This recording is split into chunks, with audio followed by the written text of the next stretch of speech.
ওই 17 জুলাই 16 জুলাই পার হয়ে রাত 12টার পরে যখন 17 জুলাই পরে ওই 17 জুলাই ভোর 4:15 থেকে 30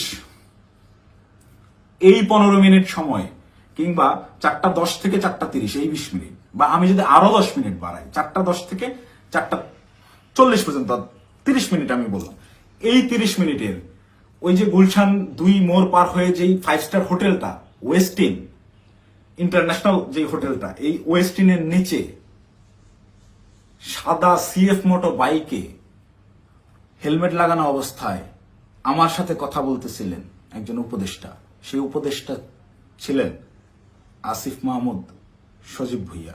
আপনাদেরকে চ্যালেঞ্জ করব, আমাকে ভুল প্রমাণ করার আগে আপনারা ওই সিসিটিভি ফুটেজ যাতে সামনে আনবেন, এনে দেখাবেন যে ওই সময় আসলে এরকম কোনো কিছু ঘটে নাই। আমার সাথে আসিফ মাহমুদ সজীব ভুইয়ার কোনো কথাবার্তা হয় নাই, সে ওখানে আসে নাই। একজন উপদেষ্টা ভোর 4টার সময় বাইকে চড়ে হেলমেটে মুখ ঢেকে গুলশানের মতো অভিজাত এলাকায় কি কাজে আসে, এটা আমার জানার কথা না। আমি তো মামুলি পার্সন, তারা তো হাই লেভেলের পার্সন। আর আমার সাথেই কেন কথা বলতে হয় বা কি বা কথা হয়? এবং ওই যে রিয়াদ বললো রাতে যেই ভাই আসছিল, এবার সমীকরণটা আপনারাই মিলাম যে রাতে কোন ভাই আসছিল, কোন ভাইয়ের সাথে আমার কথা হয়েছে এবং কোন ভাইয়ের কথা রিয়াদ ইন্ডিকেট করছে। শুধু ওই ভাই না, আরো যেসব ভাই আছে সব ভাইরাই এটাতে জড়িত এবং এটা ওপেন সিক্রেট। এই সকল ভাইরা, এই যে আমাদের আসিফ মাহমুদ সজীব ভুইয়া ভাই সেদিন যে সিএফ মোটো বাইকটা নিয়ে আসছে, এই রাত্রেবেলা বাইক রাইডিং করতে এসে গুলশানে আসছে, ওই ওয়েস্টিনে 5 স্টার হোটেলে ছাড়া সে বসে না কোথাও। সে ওই গত বছর জুলাইতেও 50,000 60,000 টাকা দামের সেকেন্ড হ্যান্ড একটা স্কুটি চালাইতো, এখন সে সিএফ মোটো চালায়। যাই হোক, এটা চোখের সামনে আপনাদের কে কি করছে, আঙ্গুল ফুলে কলা গাছ কিভাবে হয়েছে, যে সকল ছেলেপেলেরা ওই হলে থাকতে পারতো না ছাত্রলীগের যন্ত্রণায়, বাইরে বাসা ভাড়া নিয়ে থাকবে, বাসা ভাড়ার টাকা থাকতো না, বিভিন্ন রাজনৈতিক নেতাদের কাছ থেকে টাকা ধান নিয়ে থাকতে হইতো, ডোনেশনে যাদের ম্যাচ ভাড়া চলছে তারা এখন ডুপ্লেক্স বাড়িতে থাকে, নিজস্ব গাড়িতে চলাফেরা করে। এটা গোটা জাতি জানে। আমি আসলে এমনিতেই তো আমাকে যথেষ্ট পরিমাণ ট্র্যাপে ফালানোর চেষ্টা করতেছে, তো আমার মনে হয় যে এই বিষয়গুলো ক্লিয়ার না করে গেলে আমাকে দিয়ে ওরা যে কোনো স্টেটমেন্ট দেওয়া হতো। একটা ছোট্ট ক্লু দিই, রিয়াদের সাথে অ্যারেস্ট হওয়া যেই 4টা ছেলে, এই 4টা ছেলে এই ঘটনার কোনো কিছুই জানে না। এই 4টা ছেলেকে রিয়াদ একইভাবে আমাকে যেরকম বলছে ওই সাময়িকা পাওয়া গেছে আপনি আসেন এই বলে নিয়ে যে ব্যবহার করছে, ওই আমাকে খালি বলছে যে আপনি রাতে অনেক ভালো ভূমিকা রাখছেন, আপনার ফেসটাই আনাফ, আপনারা দেখলেই ভয় পাবে ওরা। ঠিক তেমনই ভাবে এই কয়েকটা ছেলে পেলে নিয়ে গেছে যে তোদের কিছু করতে হবে না, তোরা খালি চুপচাপ দাঁড়ায় থাকবি, যা করার আমি করবো। এইরকম কোন একটা প্রলোভন দিয়ে এই ছেলেগুলোকে নিয়ে গিয়ে ফাঁসাইছে। ফাঁসানোর পরে এরা রিমান্ডে গেল।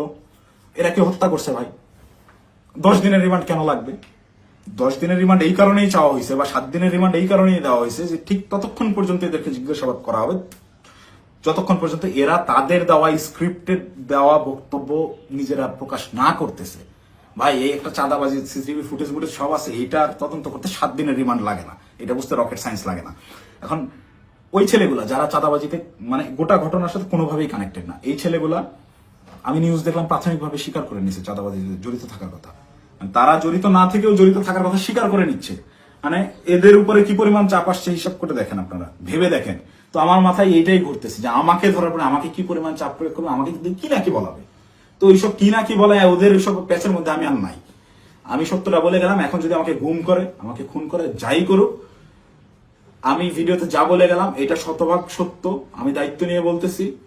আমি আপনারা অনেকেই আমার পরিচিত মানুষজনদের ভিতরে অনেকেই ভিডিওটা দেখবেন যারা আমার সহযোদ্ধা, যারা আমার সাথে এতদিন চলাফেরা করছেন এবং যারা আমার সম্পর্কে জানেন, যারা আমার শুভাকাঙ্ক্ষী, তারা অবশ্যই এই কথাগুলো বিশ্বাস করবেন। তারা জানেন আমি ওই রকম দুর্নীতির সাথে যুক্ত হতেই পারি না এবং আমাকে তারাও ইউজ করে সুবিধা করতে পারে নাই। সুবিধা করতে পারে নাই জন্যই আমাকে আটকে দেওয়ার এত চেষ্টা। তো আমি যদি গুম হয়ে যাই, খুন হয়ে যাই, নিখোঁজ হয়ে যাই, যাই হোক, আমাকে যাই করুক, আপনারা দয়া করে এই সত্যটা জেনে রাখবেন, এইটাই প্রচার করবেন।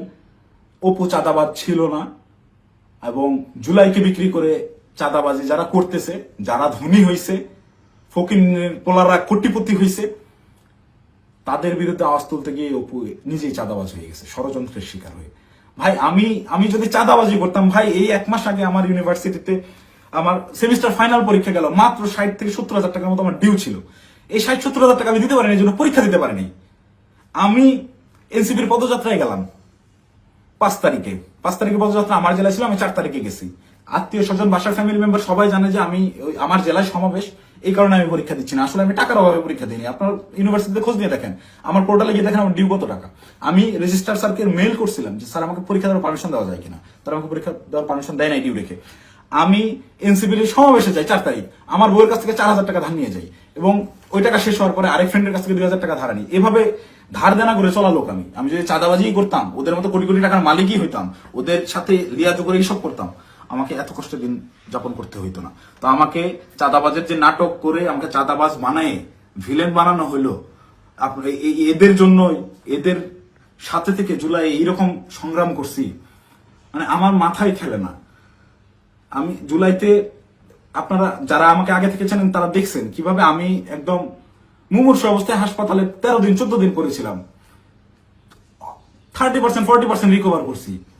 অর্ধেক অসুস্থ অবস্থায় হাসপাতালের বেড থেকে চিকিৎসাধীন অবস্থায় আমি উঠে গিয়ে আবার আন্দোলনে যোগ দিয়েছি। আমার মন মানতেছিল না, আমার বিবেক কোনোভাবেই থামতেছিল না, আমার মস্তিষ্ক ওই মাঠেই পড়েছিল না, আমার ভাইদেরকে হত্যা করতেছে, এটা আমি মানতে পারবো না। তো একইভাবে এই চাঁদাবাজের ঘটনায় যেভাবে আমি ফেসে গেলাম, আমার মাথায় এইটাই ঘুরছে, না এটাতে আর সায় দেওয়া যায় না, এটা আমি সায় দিতে পারবো না। সেদিন থেকেই আমি বিরূপ আচরণ শুরু করি। এইসব চিন্তা ভাবনা আমার মাথায় ঘুরতে থাকে। আমি ওই জুলাইয়ে যে সংগ্রাম আপনাদের জন্য করছিলাম, সেই সংগ্রাম সবসময় জারি রাখবো। আমি কখনো চাঁদাবাজি করি নাই ভাই, ওইটা আমার রক্তে নাই।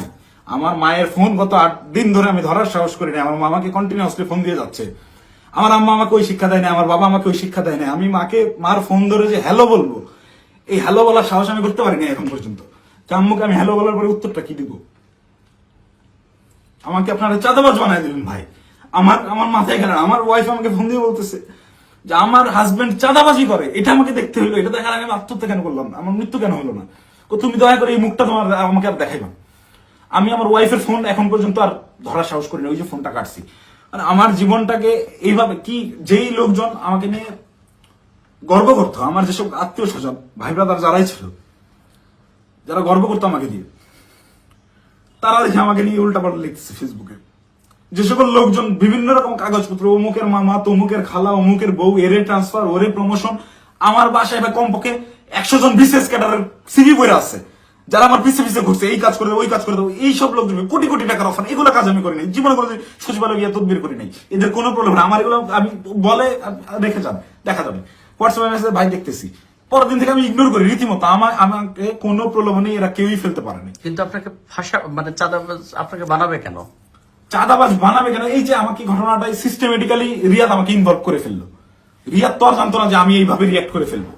রিয়াদ এটা কন্টিনিউয়াসলি করে। রিয়াদের বিরুদ্ধে প্রচুর অভিযোগ। ওর পেছনে শুধু ওর ওই মাঝরাতের ওই ভাই না, আরো অনেক ভাই জড়িত। ওকে অনেক ভাই শেল্টার দেয়। সেসব ভাইদের সাথে রিয়াদের কত ঘনিষ্ঠ সম্পর্ক, তার ছবি আপনারা দেখছেন। একটা কোলে নিয়ে ছবি তুলে, একটা ঘাড়ে নিয়ে ছবি তুলে। এটা এমনি এমনি না। আমি একজনকে চিনি না, তাকে আমি ঘাড়ে হাত দিয়ে ছবি তুলবো না, নর্মালি পাশে দাঁড়ায় ছবি তুলবো।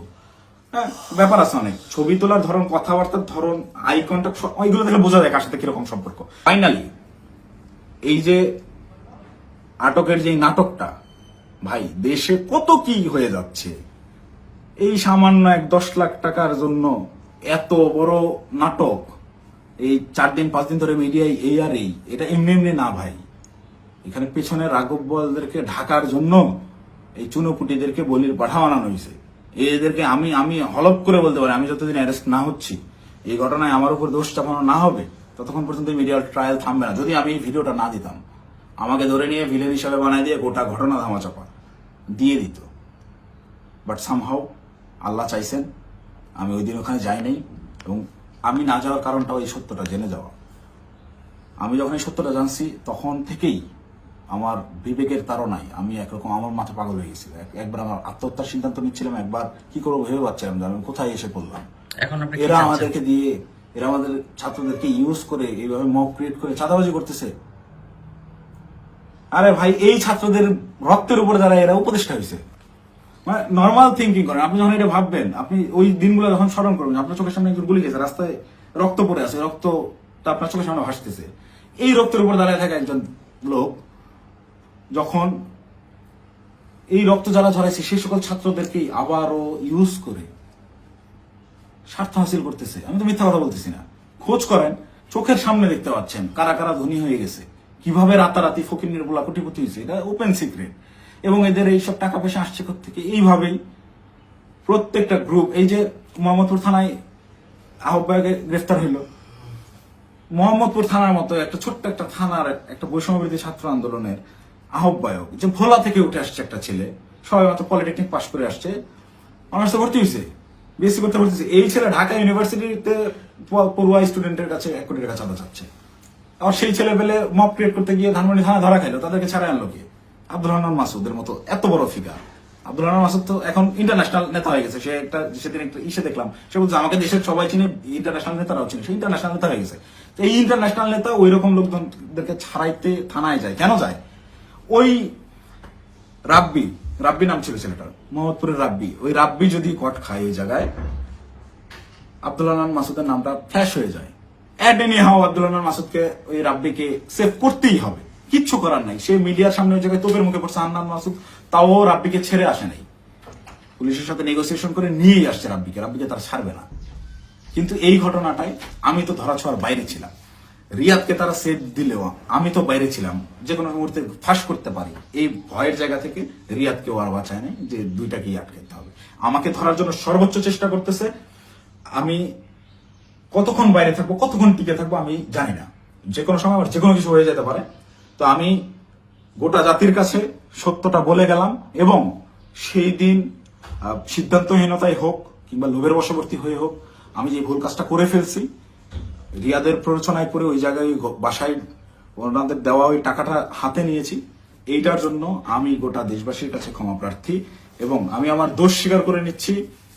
এবং আমি প্রচলিত আইন অনুযায়ী, যেহেতু আমার নামে মামলা হয়েছে, আমি বিচার ফেস করতে রাজি আছি।